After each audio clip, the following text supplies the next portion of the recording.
and action. Setelah 10 jam kita berpanas-panas bujur di luhuran motor. Sekarang akhirnya bisa menikmati kenikmatan es josu alias ekstra jus susu. Sekarang kita sudah sampai di Pondok Pesantren Miftahul Huda Usmaniyah Cikole, Ciaur Beti, Ciamis. 10 jam perjalanan dari Bogor ke mana, ke sini. Dan alhamdulillah kini kita sudah bertemu dengan Sohibul Bait Kobong di sini, atau sesepuh asrama Asbar. Bisa diperkenalkan namanya Pangersa. Oke, perkenalkan nama saya di Alam Syah. Asal saya dari Garut. Asal dari Garut. Oh, ini juga kameramen mondok di Garut dulu. Dari Garut ya. Garut mana? Ya Garut dari Bojongbong. Caket atau mah? Dekat ya. Anda kameramen kalau penasaran gimana betapa rapihnya Kobong ini, Anda bisa lihat ke sini.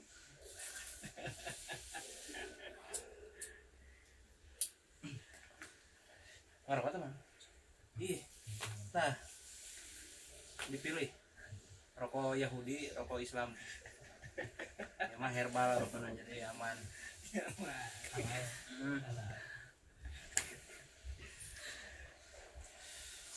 Jadi perkenalkan lagi, ini namanya Mang Mulyadi, biasa dipanggil Pangersa AA, khususnya di Kobong Asbar. Sesepuh Muktak 52. Gimana kabarnya Pangersa? Alhamdulillah, saya baik, sehat. Bagaimana baiknya? Sama sunnah, alhamdulillah.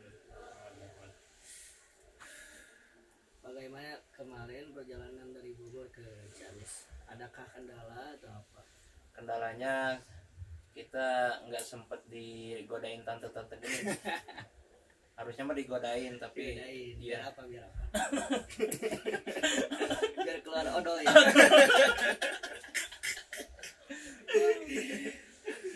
Ini konten eksplisit. Ekstrim Konten ekstrim ya. Beri ngarok lah, nyantai. Kita podcast santai aja.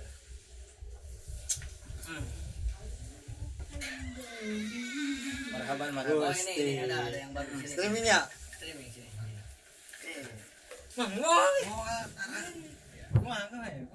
Ini sekarang kita bertemu dengan sesepuh kamar 7. Bocil. Bisa diperkenalkan nama dan asal dari mana? Atau perkenalkan Panggil Nabi Abdi Ahmad Jin Solihin. Panggil aja Jin. Panggil Jin. Iya. Jangan salah kan. Panggil Jin katanya. Jin mah aduh. Jin mah kan. Jen apa es kang ya? Bos. Eta lamun dina ilmu tajwidna disebutna naon teh? Anu kumaha? Eta disebut apa teh? Kameramen. Jadi Gimana? Imal.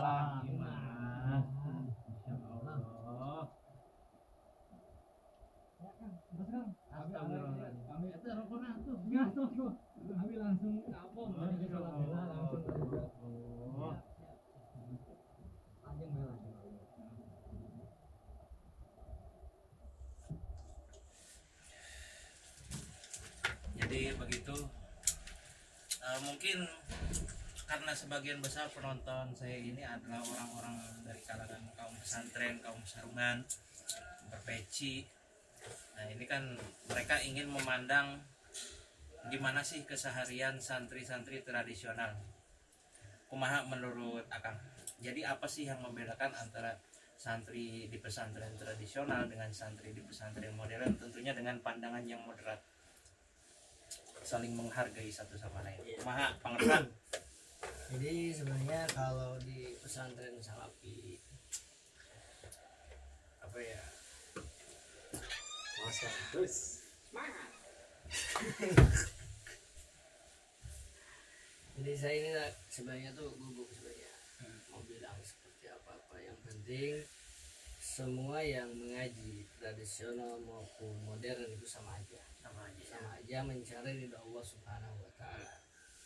Dan namun yang membedakan adalah modern itu apa ya, orang-orangnya itu di sekitar umur 20 ya. Kalau salaf atau tradisional itu biasanya udah pada tua-tua seperti ya yang Seperti saya maksudnya. enggak, saya masih muda. Ya, seperti itu. Alhamdulillah. Jadi itu salah satu perbedaan antara santri di pesantren modern dengan santri di pesantren tradisional. Tadi mengatakan kalau santri pesantren modern ya umurnya masih relatif sama seperti sekolah formal pada umumnya.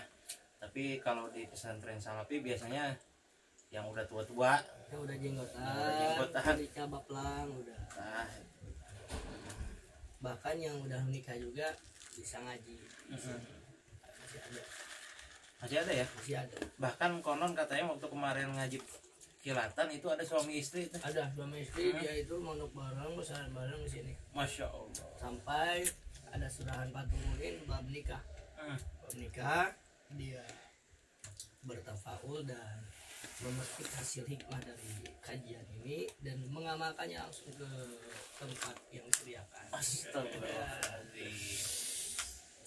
Sampai saya itu merasa jadi cepat pengen nikah. Ini bentar, ini kameramen haus. Astagfirullahaladzim. Oke, lanjut. Terus ini kita ada beberapa permasalahan yang ada di lingkungan masyarakat. Iya. Jadi ada beberapa orang yang fanatik terhadap gelar ini loh, saya paling santri salafi. Iya. Karena mungkin dari segi dohirnya atau dari segi luarnya sangat mencerminkan santri salafi. Dia rambutnya gondrong, sarungnya bukan BHS sih, tapi ya adalah pokoknya mau pakai sarung gitu. Terus Tadi muar ya. oh iya ya kelas bawah lah. Gajah duduk. Yang agak keriput-keriput gitu ya. Itu tehing menang ngagosok, tehing menang beli atau pokoknya mah pakai sarung merek Wadimor atau nah, jadi sebagian santri itu terlalu fanatik terhadap ini loh, saya paling santri salafi. Iya. Terus mengatakan kepada yang modern tuh kalian bukan santri karena nggak belajar kitab. Begitupun sebaliknya ada yang mengatakan ini loh, saya santri modern, pandangan ke depan, visioner terhadap modernitas dunia. Santri salafi agak terbelakang kayak gitu. Nah, untuk Mang Mulyadi sendiri pangersa AA yang kusim kuring di pika hormat, bagaimana tanggapannya dan solusi kedepannya untuk mengurangi santri-santri seperti itu bagaimana? Sebenarnya masalah santri mengkaji itu tidak ada salahnya, baik modern atau tradisional salafi. Ketika kita mengkaji di pesantren, yang penting kita itu jangan sampai memihak dan memihik, memilah dan memilih. Semua yang mengkaji itu adalah santri. Jadi tidak ada perbedaan ini santri modern itu salafi. Ketika itu sama-sama aja mengaji. Dan juga apa namanya? Jangan merasa saya santri salafi, saya santri modern, jangan. Kita sama-sama santri, kita sama-sama bersatu. Yang modern baik, yang salafi juga baik. Namun berbeda jalan, gitu aja. Berbeda jalan tapi Al jamaatul rahmat, berkumpulnya itu adalah suatu rahmat.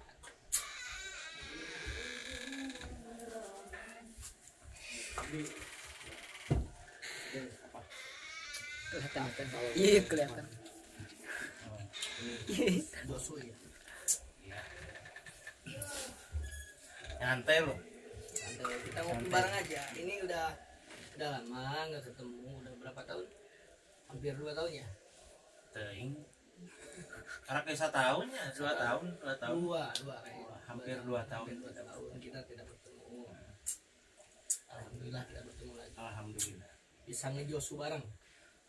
Karena di pesantren-pesantren lain itu nggak ada josu, hanya di Cikoles semata josu.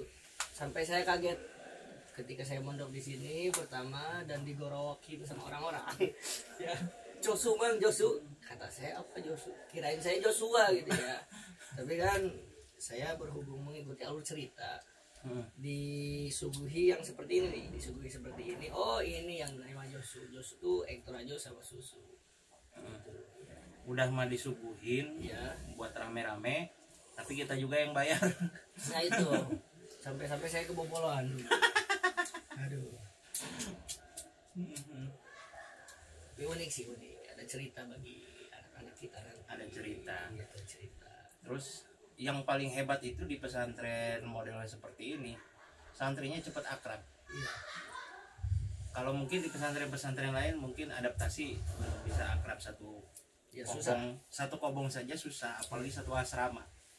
Ini hanya cukup dengan modal Josu, rokok sampurna, ya keripik-keripik lah, namun mawa itu oke. Itu udah langsung akrab, satu asrama itu akrab. Ya akrabnya pas itu doang sih itu ya. Silakan. Sampai saya ditelepon sama teman, kapan ke Kobong, kirain saya yang diharapkan, ternyata yang diharapkan adalah Josu. Josu sama uang. Tapi unik sih, Unik.